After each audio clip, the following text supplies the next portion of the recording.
पुंडलीक ने जब तप नियम कुछ नहीं किया, साधन नहीं किए, केवल अपने माता पिता की सेवा करो। क्यों कर रहे थे शायद पता होगा सबको, नहीं पता तो हम थोड़ा सा बता देते हैं। पुंडलीक माता पिता की सेवा नहीं करता था।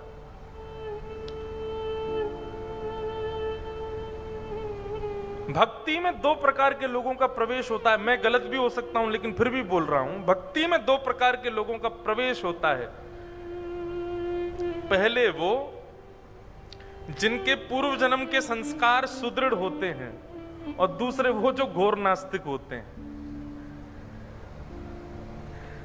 भक्ति में ये दो ही लोग प्रवेश करते हैं। या तो पूर्व जन्म के संस्कार सुदृढ़ हैं तो भक्ति में प्रवेश हो जाएगा, किसी किसी को सिखाना नहीं पड़ता, अपने आप उसमें भक्ति आ जाती है, अपने आप उसको प्रेम आ जाता है, अपने आप उसके अंदर भाव आ जाते हैं। और किसी किसी को लाख सिखाओ फिर भी नहीं सीखता, लेकिन एक घटना उसके जीवन में ऐसी घटेगी कि पूरा जीवन परिवर्तित, और वो ऐसा भक्त बनता है ठाकुर जी का, पुंडलीक जैसा।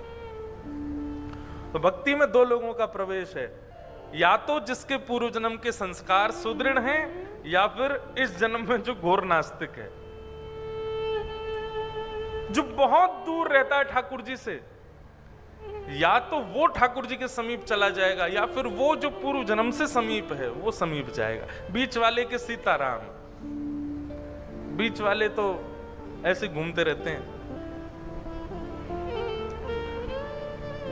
मैंने ऐसा अनुभव किया, इसलिए मैं अपना अनुभव बता रहा हूं। कई लोगों को ऐसा देखा है, वो कथा भागवत कराने वालों का मजाक उड़ाते रहते, कथा करने वालों का मजाक उड़ाते रहते हैं, और उनके जीवन में ऐसी कोई घटना घट जाती है, सबसे आगे आसन लगा के बैठते हैं फिर कथा में। क्यों भाई, अब क्या हुआ? नहीं, मेरी आंखें खुल गई, अब तो बस यही मेरी ठौर है। तो पुंडलीक तो, भगवान तो बहुत दूर की बात, माता पिता कोई कुछ नहीं मानता था। एक दिन त्रिवेणी संगम प्रयागराज में एक आश्रम में पुंडलीक सोया था। रात्रि पानी पीने के लिए जैसे ही उठ करके बाहर गए तो देखा परम सुंदरी 3 नारियां झाड़ू लगा रही, और ज्यों-ज्यों झाड़ू लगा रही हैं त्यों-त्यों उनका रूप कुरूप होता जा रहा है, वो उनका स्वरूप बिगड़ता जा रहा है। पुंडलीक ने देखा ये अभी तो इतनी सुंदर थी, अचानक से इनका रूप इतना विचित्र क्यों होता जा रहा है। पुंडलीक ने जाकर के उन तीनों के चरणों में प्रणाम करते हुए कहा कि आपका स्वरूप इतना सुंदर था, फिर विचित्र क्यों हो गया?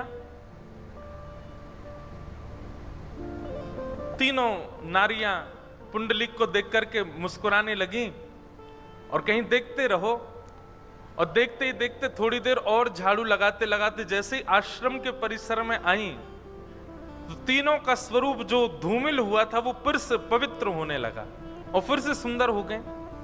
पुंडलीक चरणों में गिर गया, बोले मुझे रहस्य बताइए, ये क्या हुआ है?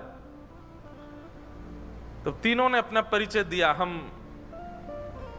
त्रिवेणी हैं, गंगा, यमुना और सरस्वती। संसार के लोग पूरे दिन हम में स्नान करते हैं, अपने पाप हम में ही छोड़ जाते हैं, उनके पाप को हम धारण करती हैं, इसलिए हमारा रूप कुरूप हो जाता है। तो तुमने जो हमारा कुरूप देखा वो संसार के पाप थे हमारे ऊपर, लेकिन जैसे ही आश्रम परिसर में आकर के हमने झाड़ू लगाना प्रारंभ किया, यहाँ रहने वाले भजनानंदी संत, यहाँ रहने वाले तप करने वाले संतों की चरण रज जब हमारे मस्तक पर लगी, हमारे अंग पर लगी, तो हम फिर से, हमारे सारे पाप नष्ट हो गए और हम पवित्र हो गए। ये हमारा नित्य का क्रम है। हम नित्य रात्रि में आश्रमों में जाकर के झाड़ू लगाती हैं और दिन भर के जितने पाप हमारे ऊपर संसार के लोग चढ़ा जाते हैं सब नष्ट कर देते हैं। पुंडलीक बोला, संत चरण रज में इतनी सामर्थ्य है? बोले हाँ। पुंडलीक बोला तो मुझे क्या करना चाहिए? मैंने भी शायद जीवन में बहुत पाप किए हैं, उन पापों से निवृत्त होने के लिए मुझे भी आश्रमों में जाकर के संतों की चरण रज को सोहनी करनी चाहिए। त्रिवेणी ने कहा, यदि संभव हो तो संतों की चरण रज की सोहनी करो।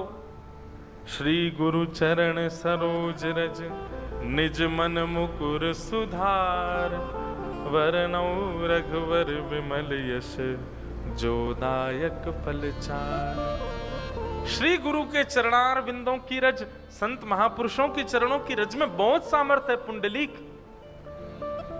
यदि संभव हो तो संतों की चरण रज की सेवा करे, और संभव नहीं है तो घर में विराजमान माता पिता को ही सर्वस्व मान करके, लक्ष्मी नारायण मान करके, यदि नित्य उनकी चरण रज ही माथे से लगा ले तो माता पिता के चरणों में प्रणाम करने से, उनकी चरण रज माथे से लगाने से, संतों को प्रणाम करने से भी अधिक फल प्राप्त हो जाता है। बस उसी दिन पुंडलीक का जो स्वभाव था, जो विचार था, जो बुद्धि थी, सब परिवर्तित हो गए। लौट करके आए और आकर के इसी चंद्रभागा नदी के तट पर छोटी सी कुटिया में पुंडलीक अपने माता पिता की सेवा करने लगे। जब पिता के चरण दबाते थे तो ये नहीं विचार करते थे कि मेरे पिता हैं, ये विचार करते कि यही परम तत्व भगवान नारायण हैं। उनके चरणों की सेवा करते। जब मां की सेवा करते तो यही विचार करते, साक्षात रुक्माई हैं, साक्षात रुक्मणी मैया हैं, उन्हीं की सेवा कर रहा हूं।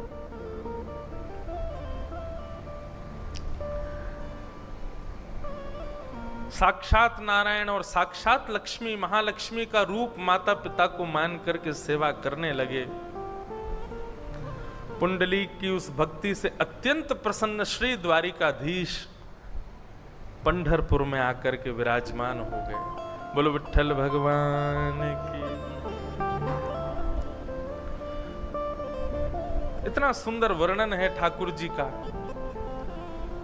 ऐसा सुंदर रूप है ठाकुर जी का। यहां पर ठाकुर जी आए तो थे पुंडलीक को दर्शन देने के लिए। भगवान के तन की इत्र की सुगंधी, जिसको लेने के लिए देवता भी तरसते हैं, उस तन की सुगंधी को जैसे ही पुंडलीक की नासिका ने ग्रहण किया, पुंडलीक अपनी नाक बंद करने लगा, अपने माता पिता के ऊपर पंखा करने लगा, कहीं ये सुगंधी मेरे माता पिता को ना आ जाए तो सुगंधी के कारण इनके नेत्र ना खुल जाएं।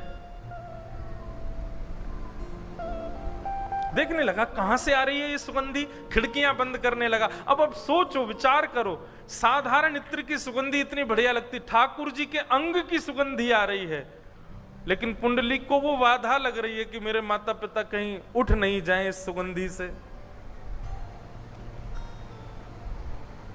ठाकुर जी के चरणों में विराजमान नूपुरों की ध्वनि छम छम छम आवाज कर रही है। जिन नूपुरों की ध्वनि पर शाम वेद प्रकट होते हैं, उन नूपुरों की ध्वनि पर पुंडलीक तुरंत खिड़की में जाता है, दरवाजे पर जाता है, इशारा करता है, अरे थोड़ा धीरे चलो, कौन आवाज कर रहा है ये? आपकी नूपुरों की ध्वनि से मेरे माता पिता के कहीं नेत्र ना खुल जाएं। ज्यों-ज्यों पुंडलीक ठाकुर जी के गुणों को अपनी सेवा में बाधा मान रहा है, त्यों-त्यों ठाकुर जी और प्रसन्न हो रहे हैं। लक्ष्मी जी बोली, कैसे भक्त के यहां आए हो आप? आपकी इत्र की सुगंधी इसको बाधा लगती है, आपके चरणों के नूपुरों की ध्वनि इसको बाधा लगती है नाथ। बोले, यही निष्ठा तो मुझे प्रिय लगी पुंडलीक की। दुनिया के लोग इन सब आवरणों पर रीझ जाते हैं, पर पुंडलीक की सेवा में मेरे आवरण भी उसको हटा नहीं पा रहे हैं। वो अभी भी माता पिता की सेवा में ही है। ये निष्ठा, ये प्रेम, ये लगन मुझे पुंडलीक की खींच लाई है यहां तक। द्वार पर आकर के भगवान खड़े हो गए। पुंडलीक बोला, कौन हो भैया, आप क्यों आए हो यहां पर?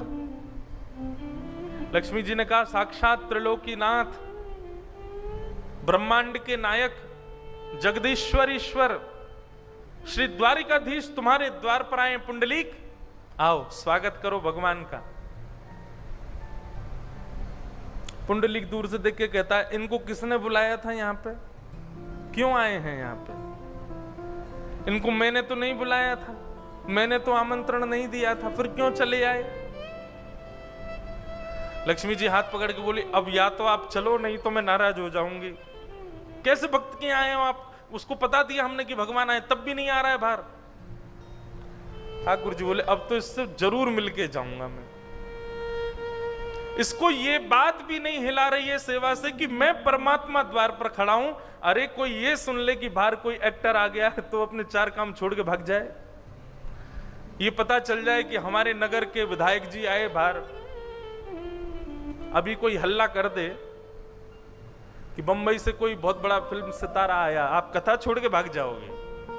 सेवा तो बहुत दूर की बात। लेकिन पुंडलीक को तो यह बता दिया कि साक्षात परमात्मा तेरे द्वार पर आए हैं, स्वयं लक्ष्मी बता रही हैं।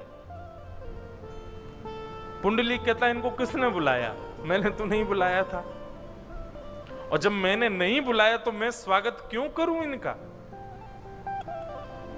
लक्ष्मी जी नाराज हो गई, लेकिन ठाकुर जी बोले, इसकी सेवा तो देखो, इसकी निष्ठा तो देखो। मेरे तन की सुगंधी इसको नहीं हिला पा रही, मेरे नूपुरों की ध्वनि से इस पर कोई असर नहीं पड़ता, मेरे स्वरूप के सौंदर्य से इसको प्रभाव नहीं हो रहा। मैं कौन हूं ये पता लगने पर भी वो अपनी सेवा नहीं छोड़ रहा है। ऐसी निष्ठा मुझे ये प्रिय है, मैं तो इससे मिलके जाऊंगा।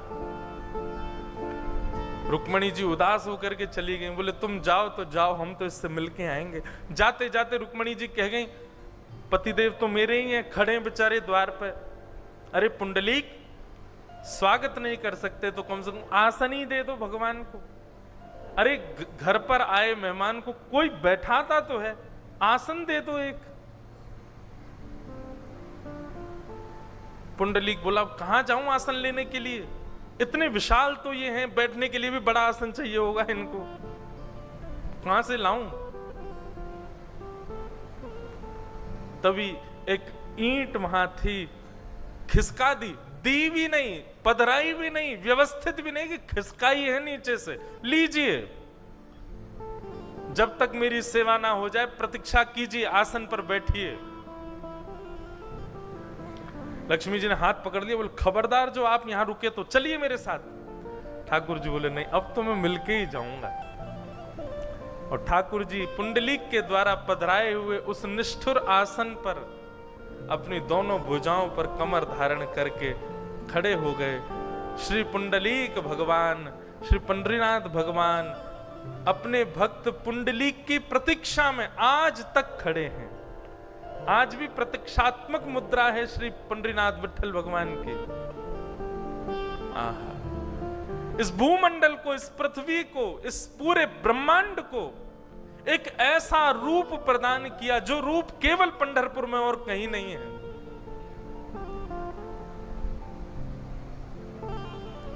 ईंट के ऊपर ठाकुर जी खड़े हैं, दोनों भुजा धारण करके, और मानो प्रतीक्षा कर रहे हैं कि पुंडलीक तू सेवा कर ले, तू निवृत्त हो जा, जब तू निवृत्त होगा तब मैं तेरे दर्शन,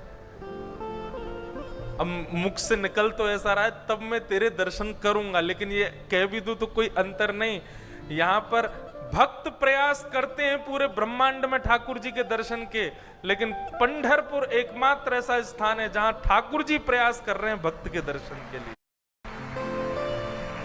ऐसा ये पंढरपुर। अच्छा, एक बात कहूं, भक्ति ऐसी होनी चाहिए।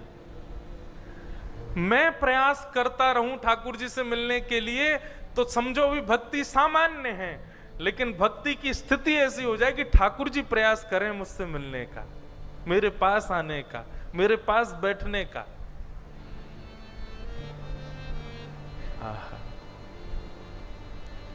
ठाकुर जी आज भी खड़े हैं, आज भी दोनों भुजाएं कमर पर धारण करके हम सबको बताने के लिए खड़े हैं।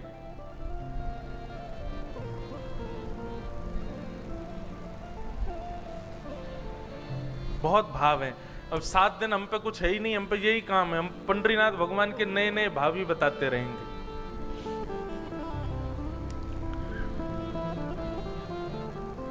मैं जब पहली बार पंढरपुर आया था तो हमने यहाँ सेवायत जो सेवा कर रहे थे उनसे पूछा कि ठाकुर जी उस समय पर ऐसे खड़े हुए पुंडलीक के लिए, अब क्यों खड़े हैं? उस समय खड़े हुए थे ऐसे, तो अब क्यों खड़े हैं? अब ऐसे खड़े होने का क्या अभिप्राय? अब हो जाएं सीधे, अपने हाथ सीधे कर लें, अब तो मिल लिए पुंडलीक से।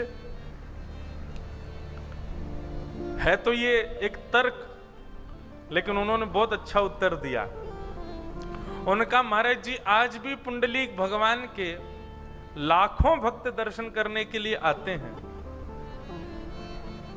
जिस प्रकार एक व्यक्ति अपने प्रेमी की प्रतीक्षा करता है, ऐसे ही श्री पुंडलीक भगवान यहां पर आज भी प्रतीक्षात्मक भाव में लाखों लोगों में खोज रहे हैं कि कोई पुंडलीक जैसा मातृ पितृ भक्त आज भी आएगा। प्रतीक्षा में खड़े हैं। और ये होता ही होगा कि दिन भर के दर्शन में सुबह से रात्रि तक हो ही नहीं सकता कि कोई एक मातृ पितृ भक्त नहीं जाता हो, आज भी जाता हो। उसी की प्रतीक्षा में ठाकुर जी खड़े आज भी। ऐसे हमारे श्री पंडरीनाथ भगवान। तो कहने का अभिप्राय, जप से नहीं, तप से नहीं, साधन से नहीं, अनुष्ठान से नहीं, व्रत से नहीं, नियमों से नहीं, केवल मातृ पितृ भक्ति से ठाकुर जी प्रकट हो गए पंढरपुर में और आज तक विराजमान।